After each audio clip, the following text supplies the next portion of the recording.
11,000 litre പാൽ നർമ്മദാ നദിയിലൂടെ ഒഴുക്കിക്കളഞ്ഞ് സായുജ്യമടയുന്ന വിശ്വാസി സന്യാസി സമൂഹം ഇന്ത്യയിലെ कर्ण की गागर का खेल कैसा के पाप धुले पश्चाताप ना धुले.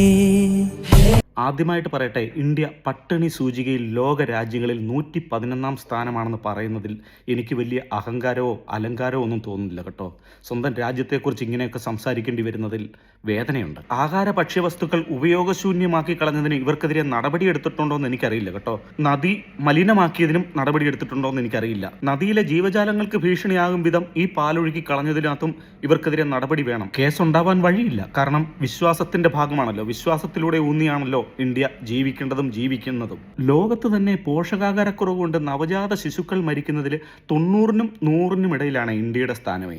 ആ രാജ്യത്ത് നിന്നുകൊണ്ടാണ് ഇത്രയും പോഷക ഗുണമുള്ള പാൽ നദിയിലേക്ക് ഒഴുക്കിക്കളഞ്ഞ് ലോക ശ്രദ്ധ പിടിച്ചുപറ്റിയതേ ഇന്ത്യയിലെ സന്യാസി സമൂഹം, വിശ്വാസ സമൂഹമേ. അതേസമയം നവജാത ശിശുമരണത്തിൽ അമേരിക്കയേക്കാൾ ഭേദമാണ് കേരളം എന്ന് പറയുമ്പോൾ ഒന്ന് ഓർത്തു നോക്കൂ. ഇതിൽ കൗതുകമെന്നല്ലേ, കുട്ടികൾ പാത്രവുമായിട്ട് വന്ന് ഈ ടാങ്കറിൽ നിന്നും പാല് സംഭരിക്കാൻ ശ്രമിക്കുമ്പോൾ ഈ പൈപ്പ് മാറ്റി നദിയിലേക്ക് തന്നെ വീണ്ടും ഒഴുകിക്കളയുന്ന ഒരു സീനുണ്ട്.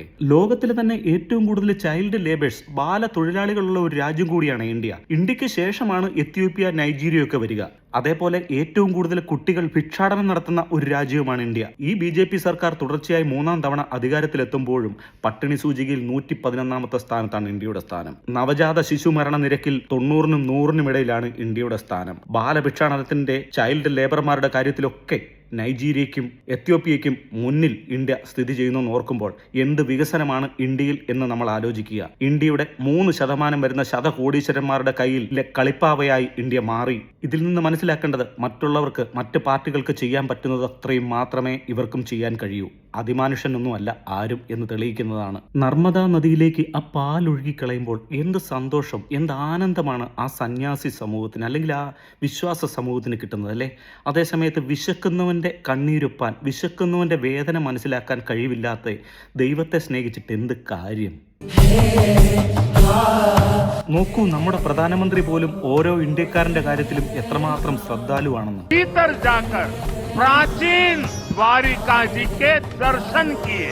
आज जब मैं गहरे समुद्र के भीतर, മറ്റു പലരും സമുദ്ര അടിത്തട്ടിൽ പല റിസർച്ചിനും പോകുമ്പോൾ നമ്മുടെ പ്രധാനമന്ത്രി ഒരു പിടി മയിൽപ്പീലിയുമായി അറബിക്കടലിന്റെ ആഴങ്ങളിൽ ഊളിയിട്ട് അത് നട്ടു വളർത്താനുള്ള ഒരു ശ്രമം.